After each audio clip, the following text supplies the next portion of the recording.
Tapos, inialin tulad niya yung kanyang sarili daw kay Dr. Jose Rizal.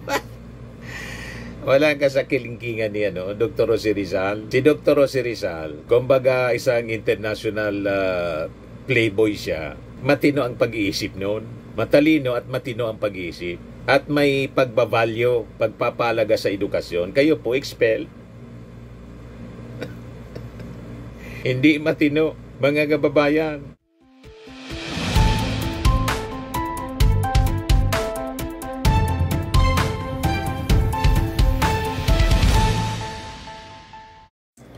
Hello po mga kababayan, si Dante Maravillas. Buti naman po si Kiko Barsaga. Pinailan na po ng kaso.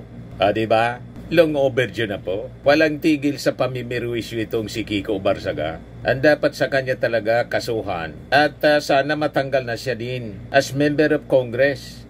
O ngayon, ito yung latest balita. Kinonfirm na ng PNP CIDG yung pag-file ng kaso laban kay Kiko Barsaga. Ito. Sabi dito sa report ng ABS-CBN, CIDG spokesperson Major Helen De La Cruz confirms the filing of criminal complaint against Cavite Representative Kiko Barsaga over violent incidents during the September 21 anti-corruption rally in Manila.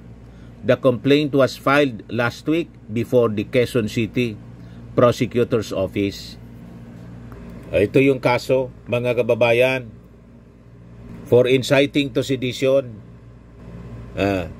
Ito na yung subpena laban sa kanya, mga kababayan. Dated November 12, 2025. So sabi dyan, mga kababayan, under and by virtue of the authority vested in me by the revised Charter of Quezon City and existing laws and in connection with the preliminary investigation of the complaint filed, you are hereby commanded and required to appear before me at the office of the City Prosecutor, Justice Cecilia Munoz, Palma Hall, DOJ Building, beside the Hall of Justice Building, Quezon City Hall, Compound, Quezon City. May warning, wherefore fail not at your peril. Kumbaga, hindi ka niya pumunta, bala ka sa buhay mo.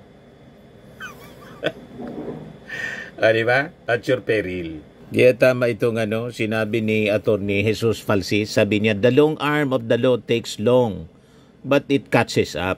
Freedom of speech is sacred, but it is not absolute. You cannot be a congressman of the Republic of the Philippines and call for the breakup of the Republic by promoting a secession of Visayas in Mindanao. Ikulong na yan at expel as congressman para hindi sayang ang 300,000 plus na taxes namin.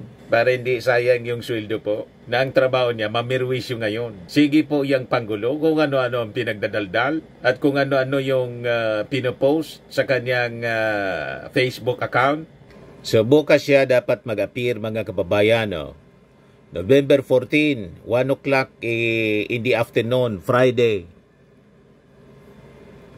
Signed yung Assistant City Prosecutor. Tingnan ninyo, mga kababayan, yung mga pinagsasabi niya. Marcos filed sedition and rebellion case against Congressman Kiko Barsaga. Post niya to. Ang tinuturo niya yung ating Pangulong Bongbong.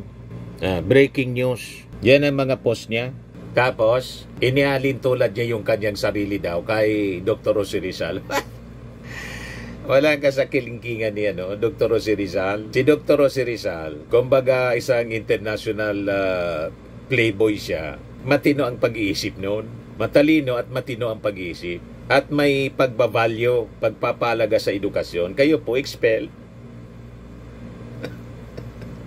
Hindi matino. Mga kababayan, ang lakas ng loob, mga kababayan, na i-compare niya yung kanyang sarili. Nilalaikin niya yung kanyang sarili sa ating national hero na si Dr. Jose Rizal. Sabi niya, if I am to die fighting Marcos, then that is the will of God. Just as Rizal's sacrifice was God's instrument in removing our colonizers, I shall become God's instrument and in imprisoning Marcos. Congressman Barsaga's statement on threats received from President Marcos. Sige lang po ang gawa-gawa niya ng kwento. Sinong nananakot sa iyo? Yung ating Pangulong Bongbong Marcos? Walang ganong pag-ugali yung ating Pangulo. Kumbaga, pinailan ka ng kaso ng PNP CIDG kasi alangan man pabayaan ka lang sa iyong mga pinagagawa. Ngayon, may pagkakataon ka na nasagutin in the proper forum itong mga pinagagawa mong katarantaduhan. Di ba? So, pwede ka nang kumonsulta sa iyong abogado, saka sa doktor mo siguro. Ito na yung pagkakataon mo. Bigyan kang pagkakataon na kumonsulta sa abogado at sa doktor mo para ayusin ang direksyon ng inyong pag-iisip. Ituwid ang liko-liko mong pag-iisip. Hindi ka nababagay sa Kongres. Nakakaya yung mga pinagagawa po ninyo. Kaya nga dapat matanggal kayo sa Kongres. I just hope mga kababayan na yung ethics complaint laban kay Kiko Barsaga ay magresulta sa expulsion niya as member ng Congress. Kasi nasisira mismo yung institusyon na may isang member na tulad po ni Kiko Barsaga. Di ba po mga kababayan? Yan ang post niya. Kinasuhan talaga ako sa mga statement ko laban sa Philippine Coast Guard. Totoo namang korap kayong lahat. Lahat nya ha ha ha ha, abolish PCG. Yan ang mga post niya. Kaya sabi ni G. Tariela, mga kababayan, now is the right time for Kong Barsaga to consult a lawyer and a doctor.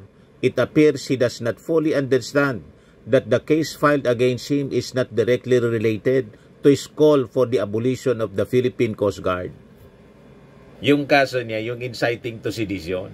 Yan inciting to sedition.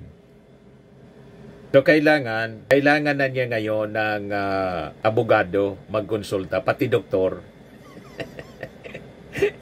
Ano ba? Bakit niya Mr. Maravillas pati doktor? Mapipilitan yung kanyang abogado na magkonsulta sa doktor para tama ang defense na gagawin niya sa kanyang client na kakaiba kung mag-isip. Ano ba? Kailangan examinin ng doktor para maging matino ang defense ng kanyang abogado. Di ba po mga kababayan? Sabi ng mga nag-react, sabi ni Steph Kalakal, nakahay ata. Sabi ni J.R. Sumatra Suarez, hindi ko maintindihan talaga logic ng mga pro-China. Gusto nila inutil ang Pilipinas pagdating sa defense natin. Sabi ni Ricky Pinpin, di lang yata lawyer kailangan niya, psychiatrist na rin. Sabi ni Jess Valdivilla, totoo, need talaga niya magpa-check ng brain cells niya. Sabi ni G. Almasing, nakakalungkot yung pag-iisip pati ng isa pang senador. Parang di nila nakikita yung paghihirap ng mga Coast Guard safeguarding the country's territorial waters. Sabi ni Myra Kalawagan, ganyan klase ang mga kampi kay Sara. Pari-parehas may tama. Sabi ni Wingto Apap, saling pusa lang kasi yan. Sabi ni Richard Pablo, bakit kasi di tinutuloy-tuloy ang pag-inom ng niresitang gamot para gumaling? Mas inuna kasi ang pagala-gala sa daan, pusakal. Kaya yan, di gumagaling sa kasaltikan. Dati kaklase lang ang pinagtitripan. Nag-level up na. Biglang naging congressman. Yung tatay kasi niyan, respetado. Yan matino yon. Yung anak na nagmana ng posisyon, may problema, mga kababayan. Hindi na makontrol ng nanay. You see? Pagkatapos, ginawang hero, mga kababayan ng mga DDS kasi nagagamit nila para sa pag-atake sa ating administrasyon. Pinatulan ngayon ng PNP CIDG, pinailan ng kaso, inciting to sedition. O, di ba? Tapos, dahil pinailan siya ng kaso, gusto nang maging Dr. Jose Rizal. Inalintulan na niya yung kanyang sarili kay Dr. Jose Rizal. Wala man saltik po si Dr. Jose Rizal. Matino yon at matalino. Maayos yun mag-isip. Sabi ni Christopher Pablo, need talaga mental health professionals. Need talagang mag-consult. Sabi ni Kylie Steven, you can understand him. Cause of mental health issue, I guess. But he crossed the line. Dapat magkaroon ng bill na ipagbawal ang may mga kakaibang nilalang. Ang mga ex-convict, what I mean, deserve naman pumasok sa politics para naman unload ang pumas. Sabi ni Lakay Jipoy, bukas kamay daw siyang tatanggapin sa mental hospital, sa ospital sa Mandaluyong. Di kasi pwede ang baliw sa kulungan. Sabi ni Hilda Babagay, doon ka na mag-meow-meow sa korte ngayon. Tingnan natin kung uobra yung meow-meow niya sa husgado. O, di ba? Sabi ni Rafi Galman, may problema sa pag-iisip ang taong ito. Sabi ni Nodel Rioso, mabuti yun sa kanya para hindi pa marisan. Sabi ni Efren Ison, bigyan ng jacket, yan, bago makapanakit. Sabi ni Leandro Risoles, kasuhan si Meow Meow. Sabi ni Rife Lord, Sharika ngayon wangbu. Dalawa pagpipilian mo, Manda, loob o City Jail. Diba? Sabi ni Jean Balyaran, kulong kamyaw. Sabi ni Trish Fanuga, may saya din talaga. Sabi ni Willie, nauulol na talaga.